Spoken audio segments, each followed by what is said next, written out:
Okay, tamper resistant versus non-tamper resistant.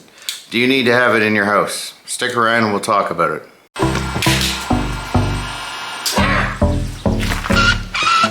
So we're just going to take the wire, gently pull down. The cord is pretty much melted together. So there we have our finished end with our... Alright, for some time now in our Canadian Electrical Code, we've been required to have tamper resistant receptacles in homes. When we're talking about in homes, we're talking about any dwelling unit where you have sleeping quarters. So in other words, your primary residence. You do not need, at the time of this video, you do not need tamper-proof receptacles in outbuildings. So for example, a garage or a shed or anything like that. If it's attached to the house though, it needs to have tamper-proof. So if it's detached from your main house, you do not need to have tamper-proof. Also, in your main house, the only exception to the rule is your counterplugs. They do not need to be tamper-proof. Now, what do we mean by tamper-proof? It's these little receptacles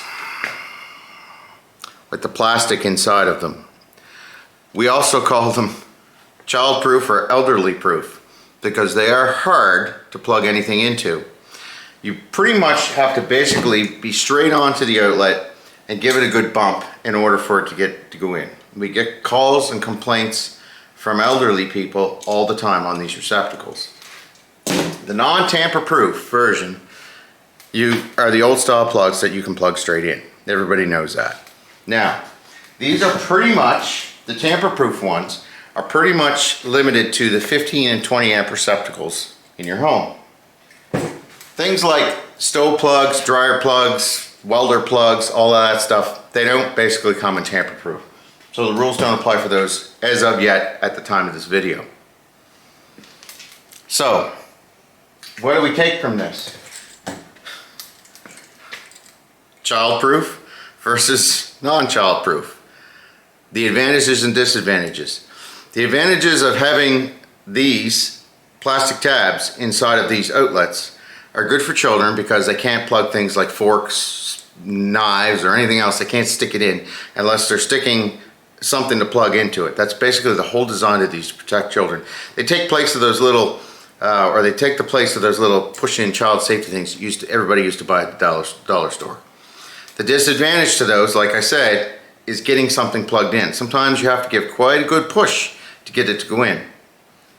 Non-tamper-proof. Everybody knows the old story in a light socket or in a plug socket where somebody plugs something in and they get electrocuted.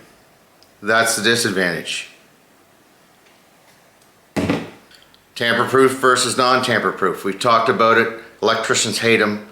Our clients hate them, but they are code. They have to go in your home on any new build or any time you update a circuit or change or replace a receptacle.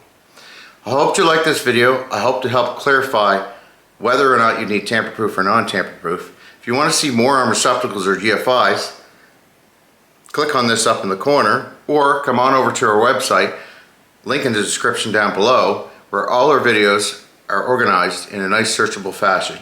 And hey, don't forget to like and subscribe. We'll see you next week.